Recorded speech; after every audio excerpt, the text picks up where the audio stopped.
Dear students, তোমাদের প্রত্যেককে আমার ইউটিউব চ্যানেলে স্বাগত।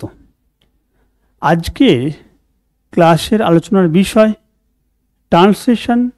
যারা তোমরা মেইনসের প্রিপারেশান নিচ্ছ, বিভিন্ন এক্সাম হতে পারে WBCS, মিসেলেনিয়াস, ক্লার্কশিপ বা পুলিশ SI বা কলকাতা হাইকোর্টের যে LD এর মেন হবে তার প্রিপারেশান নিচ্ছ এবং ট্রান্সলেশন প্র্যাকটিস করছো, তাদেরকে বলবো যে PK দে সরকারের যে এক্সারসাইজ আছে সেটা তুমি আগে কমপ্লিট করো এবং তোমার যে ট্রান্সলেশন সেটাকে তুমি এনরিচ করো। তাই তোমাদের সুবিধার্থে আমি এই এক্সারসাইজগুলোর আনসারগুলো ডিসকাস করা শুরু করেছি। আজকে হচ্ছে এক্সারসাইজ 4।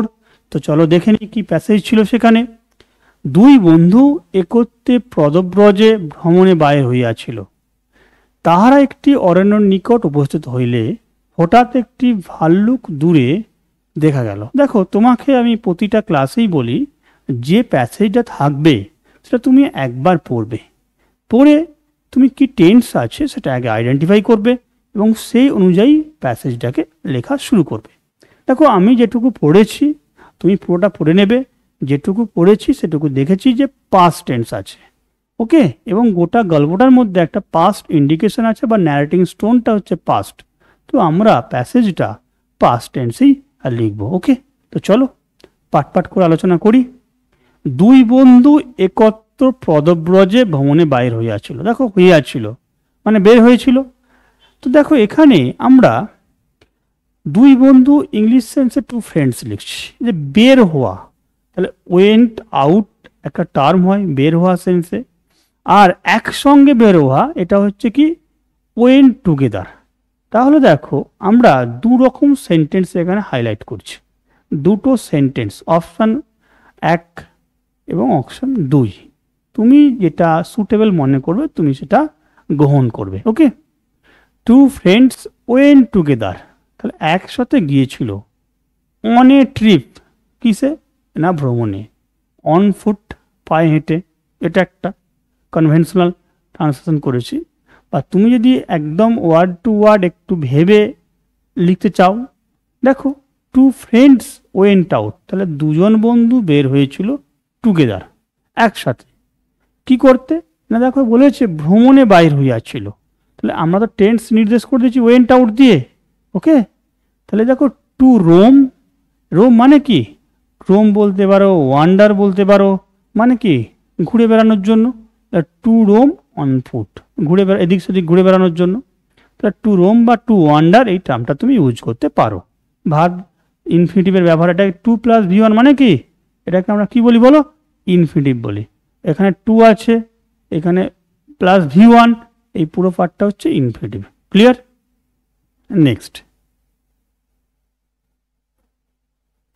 তাহারা একটি অরণ্যের নিকট উপস্থিত হইলে হঠাৎ একটি ভালুক দূরে দেখা গেল।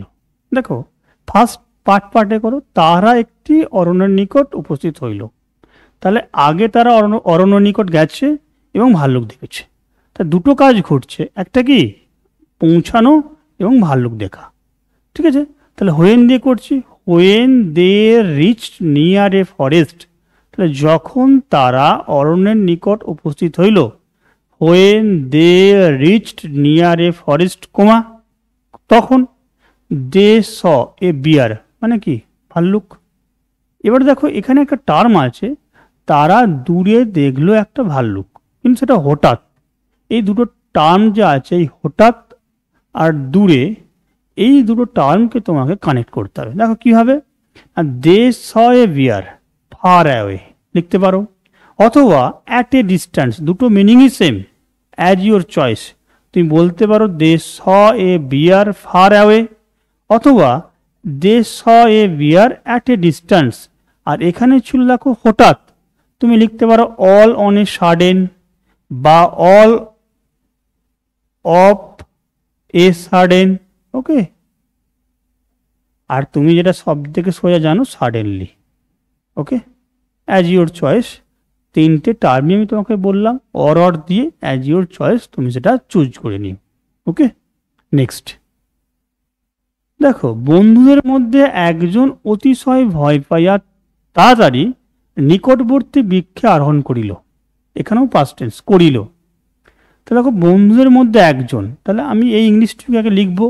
দেখো one of them, one of them বলতে যেহেতু আগে আমি উল্লেখ করেছি দুটো বন্ধুর কথা, তাহলে আমি বললাম ওয়ান অফ দেম, তাদের মধ্যে একজন যে ভয় পেয়েছিল, অতিশয় ভয় পাইল, গট ফিয়ার্ড।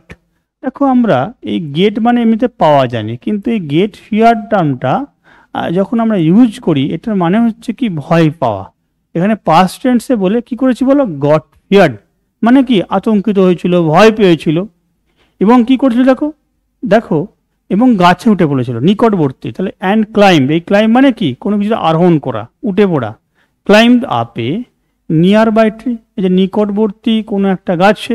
এবং দেখো এখানে একটা ছিল যে তাড়াতাড়ি, এই তাড়াতাড়ি সেন্সটা তুমি বাদ দিলে চলবে না, কি আছে কুইকলি। তাহলে পুরো সেন্টেন্স কি হলো, one of them got feared and climbed up a nearby tree quickly. এটা ছাড়া আমি আরও লিখতে পারি একটা অন্যভাবে, বিং ফিয়ার্ড, ঠিক আছে, মানে ভয় পাইয়া, পার্টিসিপল করা হয়েছে, এটা কি বলে না পার্টিসিপল বলা হয়ে থাকে, ওকে পার্টিসিপল। তাহলে being feared one of them, তাদের মধ্যে একজন, ক্লাইম্বড আপ, উঠে পড়েছিল, আর নিয়ার বাই ট্রি, সামনাসামনি গাছে, অ্যাট ওয়ান্স, তৎক্ষণাৎ। ওই কুইকলি ছিল তা তৎক্ষণাৎ, কুইকলি নিয়ারেস্ট সেন্সে, তাহলে অ্যাট ওয়ান্স। ক্লিয়ার? এর পরের সেন্টেন্স দেখো, বন্ধুর কি দশা ঘটিল তা একবারও ভাবিয়া দেখিল না। তাহলে বন্ধুর যে আর একজন ছিল তার যে কি ঘটলো সেটা সে কিন্তু একবারও ভেবে দেখেনি। তাহলে এটা আমরা একটু দেখব যে মূল ভার্বটা কি আছে, একবারও ভাবিয়া দেখিল না। আমরা ভাবনা চিন্তা করে যে কি জানি বলো, থিঙ্ক।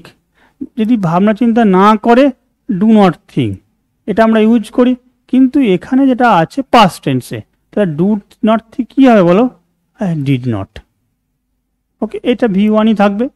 তাহলে হি মানে যে গাছে উঠে পড়েছিল, হি ডিড নট থিঙ্ক, সে মানে ভেবেছিল না, মানে ভাবেনি যে বিষয়টা কি না বন্ধুর কি দশা ঘটলো। দশা মানে কি, কি অবস্থা ঘটলো, বন্ধুর কি ঘটেছিল বা বন্ধু কোন অবস্থায় আছে সেই সিচুয়েশনটার কথা একবারও সে ভাবেনি।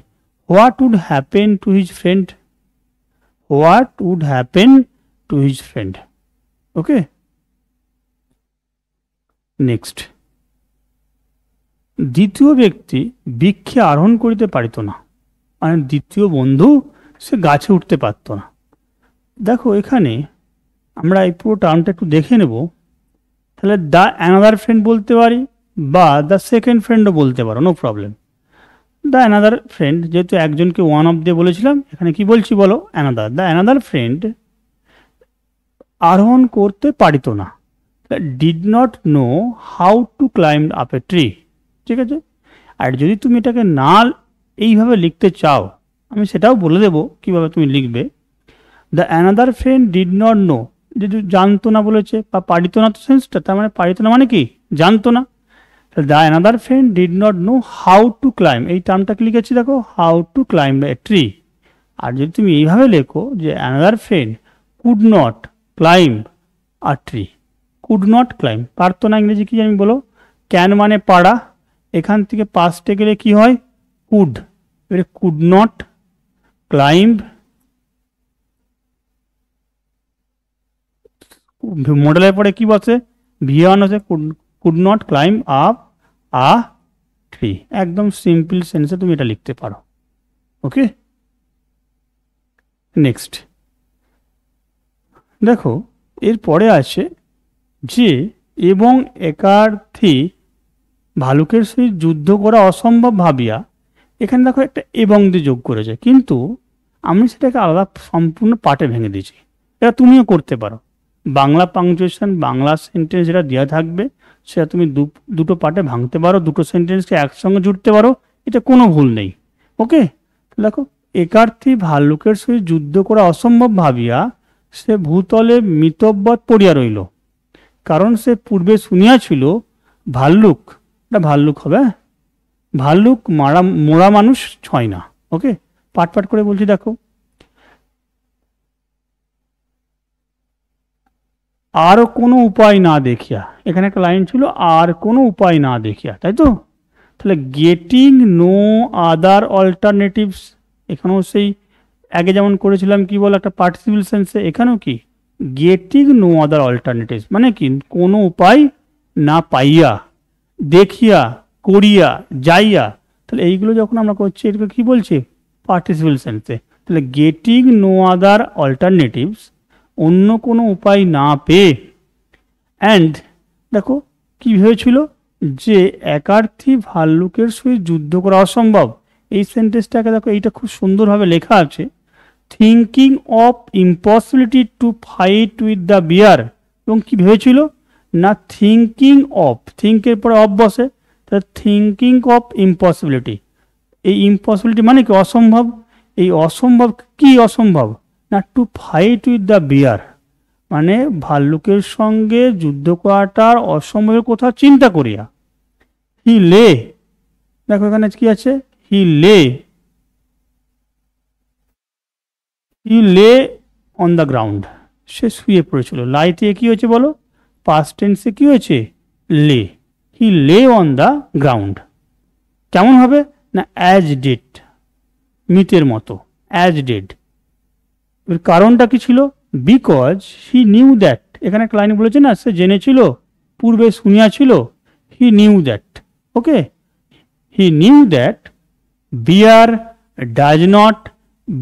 Does not eat dead one or dead man, দুটোই লিখতে পারি, যে কোনো একটা তুমি চুজ করবে, ডেড ওয়ান অথবা। এটা কিন্তু তোমাকে মনে রাখিবে যে এই টার্মটা তুমি ডিড নট ইট করবে না, কারণ এটা ইউনিভার্সাল সেন্সে, মানে এটা শোনা গেছে এবং এটা বলা হয়ে থাকে প্রবাদ বাক্যের মতো চিরন্তন সেন্সে, যে সাধারণত অভ্যাস যে কি ভাল্লুক মরা জিনিস খায় না, যেটা শোনা গেছে প্রবাদের মতো বা চলিত ভাষায় আছে, মানে চলতে থাকে কলোকিয়াল সেন্সে।